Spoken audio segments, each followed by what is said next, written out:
कोणत्याला बी देतात रिंगटोनला.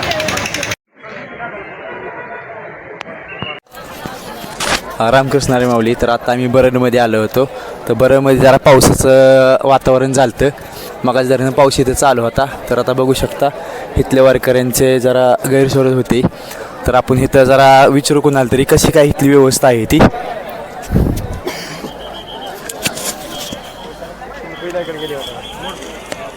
झालं तर पाऊस झाला तर काय तसंच रेनकोट घेऊन झोपायचं नंतर जागा करायची. किती वारी आहे तुमची? माझी इकडे माऊलींच्या ह्याच्या पहिली वारी आहे आणि तुकाराम महाराजांची 2-3 वेळा वारी मी तुकाराम महाराजांची पालखीला तुम्ही असता. आणि माऊलींची वेळेस पहिली वेळेस आला. हां हां. तर कसं काय इथलं नियोजन आहे आता? पहिल्यांदाच पाऊस आला का? ह्याच्या आधी कधी पाऊस आलता? याच्या आधी 1-2 वेळा पाऊस येऊन गेला. येऊन गेला हो. आज सकाळी दिवसातून 2 वेळा पाऊस झाला. म्हणजे आपण आळंदीपासून हल्ल्यानंतर मला वाटतं पहिलाच पाऊस असेल. काल फलटणला झाला. काल फलटणला झाला, चांगला झाला. काल फलटणला बी चांगला झाला. चांगला. आज बी दिवसातून 2 वेळा चांगला पाऊस झाला. कसं काय वातावरण कसं काय इथलं आहे काय? वातावरण चांगलं, वातावरण काही एवढं हे नाही. तर वारीतल्या माऊलींची कृपा आहे. वारीतल्या एखादा अनुभव काय तुमचा? वारीला अनुभव काय असं थकवा वगैरे जात नाही. रामकृष्ण हरी माऊली घेतलं की सगळं थकवा जातो निघून. असं एवढं काय वाटत नाही. तर महाराजांना आपल्याला सांगितलं एवढा पाऊस झाला. पाऊस झाल्यानंतर पण त्यांना असं काही जाणवलं नाही की आता बघा सगळे लोक आता बऱ्यापैकी पाऊस झाला आहे. पूर्ण चिखल आहे पण कागद आहे खाली. कागद आहे. हां. जर्किंग रेनकोट घालून झोपल्यात. म्हणजे खरंच आनंद घ्यायचा असेल ना तर ती कुठं पण भेटत असतो. बघा आता बाहेर नाही आले की काय कायला वाटतं रूम पाहिजे राहण्यासाठी. पण इथं कसे किती लाखो कितीतरी वारकरी आल्यात. 10-15 लाख वारकरी असतात. वारकरी असतात. इथं जेवणाची राहण्याची कुठली सोय नसली तरी आपाप होते सोय. होती ना. हां. तर कसं म्हणजे पहिल्यांदा आल्यानंतर तुम्हाला कसं वाटलं वारीला? वारीला आल्यानंतर चांगलं खूप छान वाटलं आम्हाला. हां ना. असं वाटतं की दरवर्षी यावा, वारी करावा, माऊलींची सेवा करावा. आता सकाळी किती वाजता इथून आला? आता तिथं सकाळी 6ला कीर्तन आपलं 2 वाजता कीर्तन उभं राहणार. आम्ही 4ला आंघोळ वगैरे कुठं रस्त्याने टँकर वगैरे भेटला त्या टँकर खाली आंघोळ करणार. 4 वाजता सुरुवात इथून तो वारीला सुरुवात. आता उद्याचा मुक्काम कुठं आहे काय? उद्याचं मुक्काम मला वाटतं नातेपोतला. नातेपुत्यात. मग तुम्ही इथून नाश्ता करून नाश्ता चहा पाणी रस्त्याने करणार आणि वारीत लागणार आंघोळ वगैरे करून. दिंडी क्रमांक तुमचा? दिंडी क्रमांक असंच आम्ही तुम्ही आवारीलाच असं वारीला. हो. मग दिंडी वगैरे काय ना आपलं सगळं काय असेल ते आपलं चादर वगैरे 2 ड्रेस सगळं संगच. तर महाराजांना सांगितलं आपल्याला की वारीला येताना म्हणजे ते वैयक्तिक ते एकटे आले तर आणि खरंच आनंद घ्यायचा असेल तर सांगितलं की त्यांचा अनुभव सांगितला. म्हणजे पाऊस आला काय झालं तरी त्यांची मनस्थिती स्थिर आहे की काय जरी झालं सांगितलं. सांगितलं की अशी बेव मनस्थिती एकाची शिव परिस्थिती. मग पाऊस येऊ वारद येऊ काय येऊ काय येऊ. तर खरंच महाराजांना गाव कुठलं तुमचं महाराज? राजगुरुनगर वापगाव. कुठं आले ते? राजगुरुनगर तालुका वापगाव पुणे जिल्ह्यात. पुणे जिल्ह्यात. हां. तर महाराजांनी सांगितलं पहिलं तुकाराम महाराजांच्या पालखीला पण ते असतात. तिथला काय एखादा अनुभव? तिकडचा अनुभव खूप छान असाच सेम अनुभव काय नाही. पण यावेळेस असं वाटलं की माऊलींच्या वारी संघ यावं असं वाटलं. मग माऊलींच्या वारी संघ आला. आता बरेच लोक घरी बसल्यात. आता इथं बरेचमध्ये आता आपण आलोय ते पावसामुळे आले नाहीत वारीला. नाही असं काही झालं नाहीये. संपूर्ण आले. ज्यावेळेस आम्ही माऊलींची पालखीचे निघणार होतं आळंदीमधून. आळंदीला इंद्रायणीला खूप पूर आला होता. 2 दिवस भरपूर पाणी होतं. पण बरेचसे लोक पुढे येऊन थांबले होते. तर असं सांगण्यात आलं होतं की आळंदीला कुणी येऊ नका. पण म्हणजे चॅनलला सांगितलं येऊ नका. पुरं म्हणजे इतकं आलं होतं की तिन्ही नद्यांच्या पुलावरून पाणी गेलं होतं.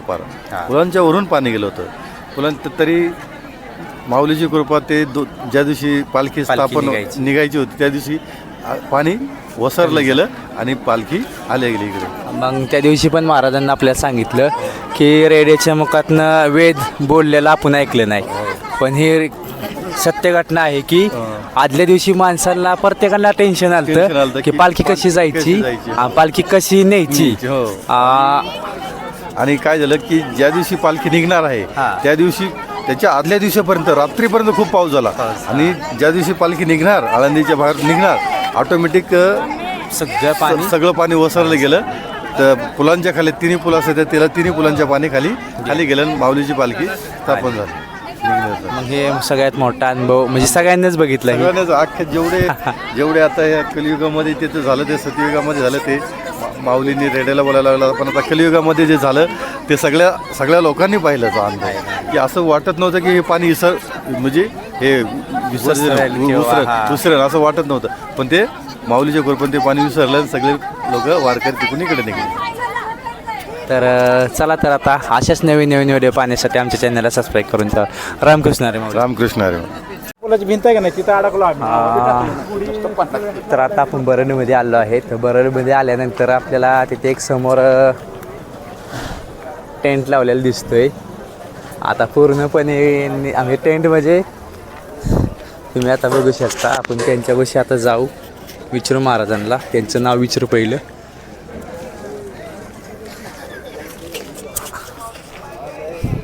महाराज रामकृष्ण हरी. रामकृष्ण काय टेंट वगैरे लावला आहे जरा कसं काय? कुठले गाव तुमचं? आम्ही पुण्यावरून आलोय. पुण्यावरून आळंदी ते पंढरपूर पायी वारी करत चाललोय.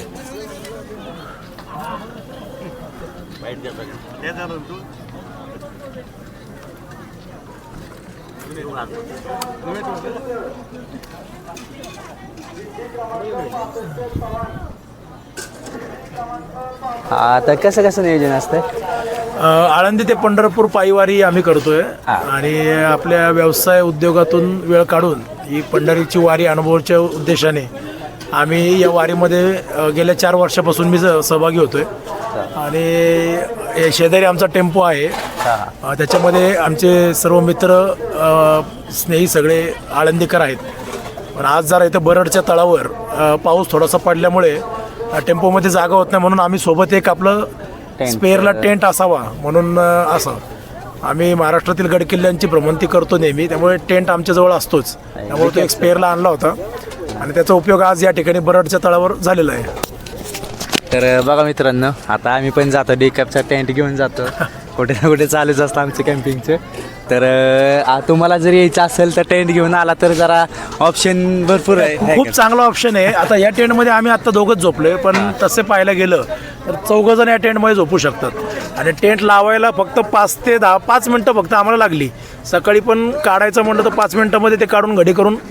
रामकृष्ण हरी माऊली. तर आकाश महाराज आपल्याला भेटल्यात. तर इथं आम्ही बरडमध्ये आलो होतो आज. तर महाराजांचा जरा अनुभव थोडक्यात आता महाराज सांगतीलच. या जगाचा, या विश्वाचा विचार केला तर विश्वमौली ज्ञानोबरायांचा हा पवित्र सोहळा, या सृष्टीचा विचार केला तर महाराष्ट्रामध्ये अनेक महामार्ग पाहिले जातात. पण तरीसुद्धा ज्ञानोबरायांच्या सोहळ्यामध्ये चालत असताना आपल्याच पालखी महामार्ग सोहळ्यासाठी आपल्याच मार्गाची का निवड करण्यात आली? तर तसं पाहता गेलं तर ज्ञानोबरायांचं समर्पण पंढरीश पांडुरंग परमात्म्याकरता, आपल्या सर्वसामान्य जीवांकरता ज्यांनी अतिशय मोलाचा उपदेश केला ते विश्वमौली ज्ञानोबरायांच्या पालखी सोहळ्यामध्ये चालणारे आम्ही सगळे वारकरी मंडळी आहोत. अगदी पुण्यक्षेत्र पावनभूमी बरड नगरीमध्ये हा संपूर्ण पालखी सोहळा, छोटंसं आमचं बरड गाव आहे, पण तरीसुद्धा या गावामध्ये एवढा भला मोठा पालखी सोहळा कुठं सामावला, कुठं माऊलींच्या खुशीमध्ये विसावला हे कुणाच्याही लक्षात आजपर्यंत आलेलं नाही. पण ज्ञानोबरायांची कृपा आहे. ज्ञानोबराय हा संपूर्ण पालखी सोहळा आपल्या सगळ्यांकरता पवित्र म्हणून इथपर्यंत पंढरपुरापर्यंत आपल्या सगळ्यांना सुखरूप पोहोचवतात. अनुभव सांगायचा झाला तर ज्याला वारी करायची, ज्याला एक आपण कोण आहे हे कळण्याकरता त्यानं कधीतरी आयुष्यात वारी केली पाहिजे. कारण परमार्थात पाहिली जाते ती अवस्था असते आणि संसारामध्ये आपण जी पाहतो त्याला व्यवस्था म्हणतात. संसारामध्ये व्यवस्थेला किंमत आहे आणि परमार्थामध्ये अवस्थेला किंमत आहे. त्यामुळे वारीत कुठं झोपतो, काय गरम पाणी गार पाणी याची कुणी हे करत नाही. इथं कुणी कसंही असू द्या, चालताना चुकून लात लागली तर माणूस द्वेष व्यक्त करत नाही. प्रत्येक वेळेस तर माऊली या, माऊली असू द्या, माऊली चला पुढं, माऊली चला पुढं. का तर माऊलींच्या सोहळ्यामध्ये आल्यानंतर हे प्रेम काय असतं आपल्याला पाहायला मिळालं. आणि जेव्हा जेव्हा आपण या पालखी सोहळ्यामध्ये चालत असतो तेव्हा अनेक अनुभूती, अनेक गोष्टी आपल्याला पाहायला मिळतात. सुख दुःख या सगळ्या गोष्टीची एक संमेलन करून आपण सर्वजण पंढरपूर क्षेत्रापर्यंत जात असतो. आमच्या दादांची ही मुलाखत अतिशय सुंदर, काय नाही चेतन यूट्यूब, आमच्या चेतन दादांनी इथंपर्यंत आम्हाला निमंत्रित केलं, 2 शब्द बोलण्याची संधी दिली, त्याबद्दल त्यांचं मनच आभार आहे. चॅनलचं नाव काय तुमच्या? ओके, त्यांच्या चॅनलला सबस्क्राईब करा, लाईक करा अशी मी तुम्हाला सगळ्या वारकऱ्यांना विनंती करतो. रामकृष्ण हरी. चालू वर्षामध्ये माझ्या मुलीनेही वारी करायचं ठरवलं आणि माझी वारी चालूच होती आणि चालू वर्षामध्ये सासवडपासून आमची कन्या पंढरपूरपर्यंत चालत जायचं साथीनं आज या ठिकाणी आत्मिक मला आनंद होतोय. गुरुजींची भेट झाली, माऊलींचं दर्शन झालं आणि आज पांडुरंगाच्या दर्शनासाठी ओढ लागलेली. आणि तुमचं काय म्हणलं चॅनलचं नाव? चेतन दादाने आम्हाला मुलाखत ही करून आज महाराज लोकांचे हरिभक्त पारायण मी पांचाळ महाराज सांगोला, दत्तात्रय उद्धवराव पांचाळ महाराज सांगोला कीर्तन प्रवचनमध्ये मी याच्यामध्ये वाहून घेतलेलं आहे. आणि आता एक शिक्षक होतो, रिटायर झालेला आहे. इथून पुढे जास्तीत जास्त जेवढी वारी आपल्याला करता येईल आणि आध्यात्मिक जेवढं वाढवता येईल त्याच्याकडे माझं लक्ष राहील असं मी या ठिकाणी नमूद करतो. धन्यवाद. तर रामकृष्ण महाराजांनी हरी. सांगितलं केशिबीव मनस्थिती एकच शिव परिस्थिती. तर ह्याच्या आधी आपला पहिला व्हिडिओ पण महाराजांचा आहे, ते पण बघा आणि आमच्या चॅनलला लाईक करा, सबस्क्राईब करा. रामकृष्ण रे माऊली. कृष्णारी चला येतो.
तुम्हाला ठेवा तुम्ही असलो एक आणखी लय भारी वारीला होतात तुमचे व्हिडिओ आणि काय तुम्ही काढणार तुम्ही मी करतो पण आता कसं थोडं कामाच्या फ्लोमध्ये असलं की मी ते शूट वगैरेचा विचार नाही करत.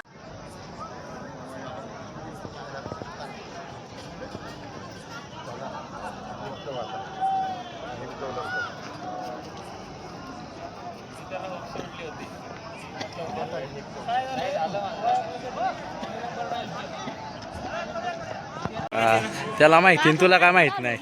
हा होय रे, कुठनं जायचं? इकडनं पण कुठे इकडनं थांबा व्हायचं ए यार इकडे की हां कुठनं जायचं सांग केला काय लागा बाय असं कुठं जायचं हां स्टँडवर पूर्व दिशेने जायचं आणि नंतर डावीकडे वळायचं डावीकडे नंतर नंतर स्टँडवर जायचं पण स्टँडवर जायचं पण कसं कुठं जायचं सांगितलं नाही लागा तू ठीक आहे इथून जायचं तर हिथून पण कुठं इथून जायचं स्टँडवर तिथून जायचं स्टँडवर हां तिथं गेल्यानंतर काय करायचं काय इष्ट आली की जायचं घरी इष्ट आता असते होय, आता 12 वाजले त्या मग आता इथं पालखी तळा झोपायचं मग जायचं बरं आणि पाऊस आल्यावर रात्रीचा पाऊस आल्यावर मग कुठल्या तरी वारकऱ्यांची मदत घ्यायची मला वाटलं वा काय घेत म्हणते ए, इकडे